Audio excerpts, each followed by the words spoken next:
News only views पर दर्शकों आज हमारे साथ हैं जाने माने जादूगर दुनिया में जिनने अपना बहुत कुछ शो किए हैं, बहुत सारे कार्यक्रम किए हैं, जादूगर आनंद। हालांकि वो जबलपुर के ही हैं, आनंद अवस्थी उनका नाम है, पर सबसे बड़ी चीज़ है कि वे जादू की एक ऐसी दुनिया में आपको ले जाते हैं जहाँ पर आप अपने आप पर भरोसा नहीं कर पाते। जादूगर आनंद साहब, हम आपका स्वागत करते हैं अपने चैनल पर। धन्यवाद। और जैसा कि हमने आपको बताया कि नो न्यूज़ ऑनली व्यूज़ हमारा चैनल है, हम सिर्फ व्यूज़ पे बात करते हैं। बहुत पहले आपने कहा था कि जादू एक कला है और इसका मध्य प्रदेश में एक इंस्टीट्यूट होना चाहिए। तो क्या हुआ, उसको लेके आपने जो प्रयास किए वो कहाँ तक? देखिए, उसमें 2-3 छोटी-छोटी बातें हैं। वो ये है कि जादू कला आज हम जिसको बोल रहे हैं, ये वही है जिसका इंद्रजाल के नाम से हमारे शास्त्रों में वर्णन किया गया है। ये उसी का रूप है ये जादू कला जो है। लेकिन 1947 के बाद से हमारी सरकारों ने किसी ने भी इस कला को कला की श्रेणी में नहीं शामिल किया। हो सकता है हमारे जो सीनियर्स रहे हो उन्होंने ढंग से कोई कोशिश ना करी हो, उसको मिस्ट्री बना के रखना चाहते रहे हो। लेकिन बाद में जब पढ़े लिखे लोग इसमें ज़्यादा हैं तो उनको लगा कि इस कला को, क्योंकि पूरी दुनिया में मैंने 38,000 शो दिए हैं पूरी दुनिया में, तो मुझे ये बात पता है, या जो लोग भी विदेश जाते हैं उन्हें पता है, पूरी दुनिया में रशियन सर्कस और इंडियन मैजिक की बहुत ज़्यादा अच्छी इमेज है। पूरी दुनिया रास्ता देखती कि कब रशियन सर्कस देखने मिले, कब इंडियन मैजिक देखने मिले। लेकिन सरकारी उदासीनताओं के कारण हम जादूगरों की एक अच्छी प्रॉमिसिंग खेप बनाने में नाकाम हो गए। अभी भी ये इंस्टीट्यूट जो एकेडमी की मैं बात कर रहा हूँ, मेरी तो हो गई, भगवान ने सब दिया, मुझे कोई दिक्कत नहीं। लेकिन जाते जाते मुझे रेसिप्रोकेट करना चाहिए अपने देश को, समाज को, शहर को। तो मैं कैसे कर सकता हूँ? मेरा तो फील्ड ही है, मेरा ज्ञान ही, इन्फॉर्मेशन ही ये है कि अभी आप महसूस कर रहे होंगे कि ये धीरे धीरे डिमिनिशिंग कला होगी, विलीन हो रही, धीरे धीरे लोगों का ध्यान इसके ऊपर से हटता जा रहा है। और क्योंकि हजारों साल की हमारी एक सांस्कृतिक धरोहर है, इसलिए इस तरीके से उसको विलीन नहीं होने देना चाहिए। तो इसीलिए हमने ये अकेडमी वगैरह की बात करी, ताकि अगली पीढ़ी को अकेडमिकली हम लोग इसका ज्ञान सौंप सकें।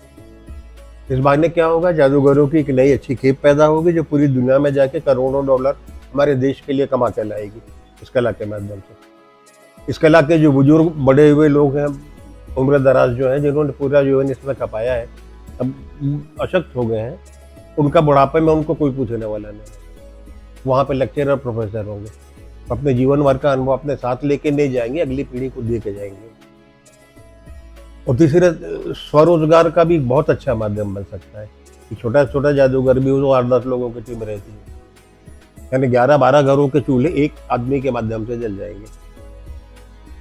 जादू एक कला है और जादू को लेकर किस तरीके से एक एकेडमी की शुरुआत होना चाहिए, उसके लिए प्रयास भी किए, लेकिन सरकारों की उदासीनता ऐसी है कि इस प्रस्ताव को अभी तक अमली जामा पहनाने की कोशिश की। जादूगर आनंद साहब से हम बात करेंगे कि आपने बहुत जगह जादू किए हैं और ख़ासकर आपके किस जादू को लेके दुनिया में काफ़ी कुछ लोगों में हलचल मच गई।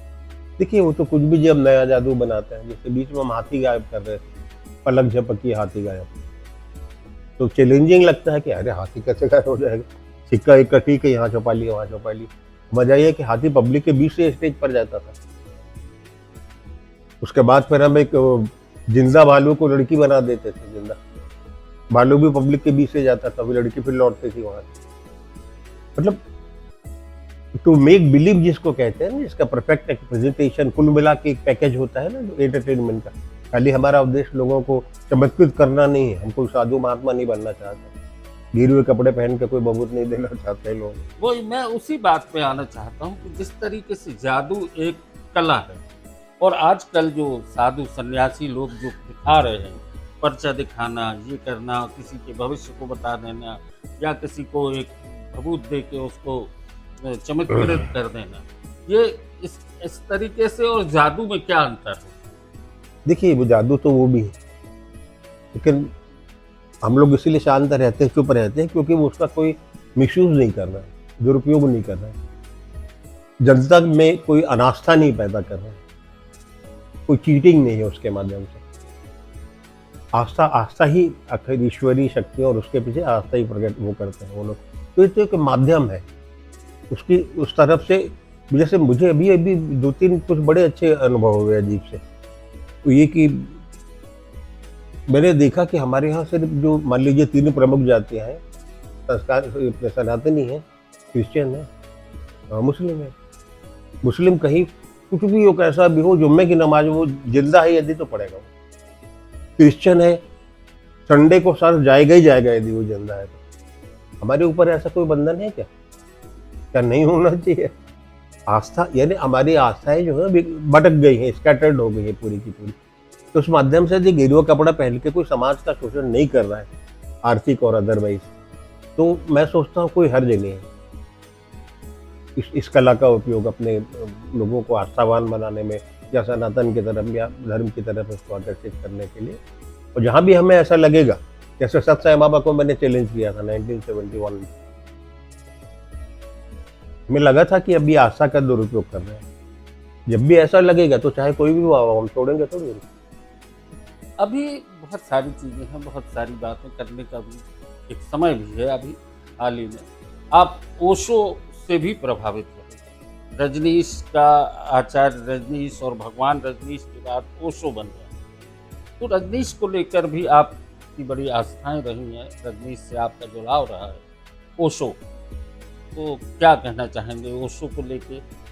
देखिए, वो जबलपुर में ही थे जब मैं बच्चा था ना, तो मुझे हिप्नोटिज्म सीखना था। मैंने बचपन से तय कर लिया था मुझे जादूगर बनना। तो उसके जो जो पक्ष हो सकते हैं सबको मैं सीखने की कोशिश शुरू कर दिया था। हिप्नोटिज्म मुझे सीखना था, तो किसी ने बताया कि लेक्चरर है यहाँ पढ़ाता है यूनिवर्सिटी में, वो प्रैक्टिस करता है हिप्नोटिज्म की, आपको ज्ञान दे सकता है। तो वो रजनीश जी थे, मेरी उनसे मुलाकात हुई। उसमें एक मीडियम की ज़रूरत होती है, जो प्रैक्टिस करते हैं ना हिप्नोटिज्म की, एक माध्यम होता है बीच में। माध्यम यदि टीनेज हो, मतलब ज़्यादा उम्र का होगा, तो उसके ब्रेन में कंजेशन, बहुत सारे अच्छे बुरे डिप्रेशन वगैरह सब हो जाते हैं। जैसे आप कितने भी पढ़े लिखे हो, अभी आपको दोबारा यदि मैट्रिक की परीक्षा देना पड़े तो हो सकता है पास ना हो पाए। वो उम्र जा चुकी है ना, कंजेशन बढ़ गया है पूरा ब्रेन में। तो उसमें टीनेज या थोड़ा ब्लैंक माइंड की एज वाली चाहिए, तो उनको चाहिए था मीडियम, मुझे चाहिए था गुरु। हम दोनों जुड़ गए, फिर हम जुड़े ही रहे लगातार। तो मेरे गुरु वही हैं हिप्नोटिज्म के। ओशो को लेके जबलपुर में लगातार बहुत सारी बातें होती रही हैं। आज एक चर्चा और आई है कि भंवरताल उद्यान को रजनीश के नाम पे, तो इस दिशा में आप क्या पहल करने जा रहे हैं? देखिए, उसमें क्या हर्ज है? उनको जो बौद्धित्व की एनलाइटनमेंट जो हुआ था, भंवरताल के पेड़ के नीचे हुआ था। मॉल से? हाँ, एनलाइटनमेंट जो है उनको वहीं से हुआ था ना। तो अच्छा, भंवरताल का नाम कोई ऐसा राजनीतिक नाम तो है नहीं कि सब कुछ पार्टी विरोध करे कि हमारे नेता का नाम क्यों हटा रहे हो। भंवरताल था, इनको बुद्धित्व यहाँ प्राप्त हुआ है। और मजा ये है कि इस सदी के पूरे विश्व के सबसे बड़े फिलोसोफर माना जाता है, जो जबलपुर से जुड़े रहे हैं। तो हमारे लिए तो गौरव की बात है इस बात को वो करना, स्थापित करना यहाँ पे कि यहाँ क्या है। तो ये तो बहुत छोटी सी एक मांग है कि वो बगीचे का नाम ओशो इंटरनेशनल गार्डन कर दिया जाए। हम तो बोलते हैं एयरपोर्ट का नाम भी किया जाए उनके नाम पे, शहर का नाम भी किया जाए। उससे क्या है कि इंटरनेशनल टूरिस्ट अट्रैक्शन बनेगा, क्योंकि पूरी दुनिया में लाखों की तादाद में इनके वजह से सब लोग यहाँ आएंगे। जैसे बुद्धगया में देखो आप, हर 24 घंटे भीड़ रहती है पूरी की पूरी। उस तरीके से एक बहुत बड़ा पर्यटन का आकर्षण केंद्र बन जाएगा जबलपुर। बहुत सुंदर होते हुए, बहुत सारी अच्छी चीज़ें होते हुए भी अभी ये कोई टूरिज्म का बड़ा सेंटर नहीं है, जो कि बनना चाहिए। सारी संभावनाएं हैं, इस माध्यम से ही सही, लेकिन बनाया जाना चाहिए। जादूगर आनंद जी से बहुत सारी बातें करने की हमारी इस समय जो है स्थिति बन रही है, लेकिन हम आपसे बता दें कि जादू को लेके एक बात कहना जरूरी है। आजकल बहुत लोग जादू दिखा रहे हैं, सरकार भी जादू दिखाती है, आपको आश्वासन देती है, आपके अच्छे दिनों की बात करती है, लेकिन जादूगर आनंद जो करते हैं वो सीधा मंच में दिखाते हैं, हाथी को गायब कर देते हैं, लड़की को हवा में उड़ा देते हैं, और ये सब देखने के बाद आप दांतों तले उंगली दबा लेते हैं। वैसे नहीं पछताते हैं जैसे अच्छे दिनों के लिए आप पछताते हैं। दो न्यूज़ अर्ली व्यूज पर आज बस। धन्यवाद।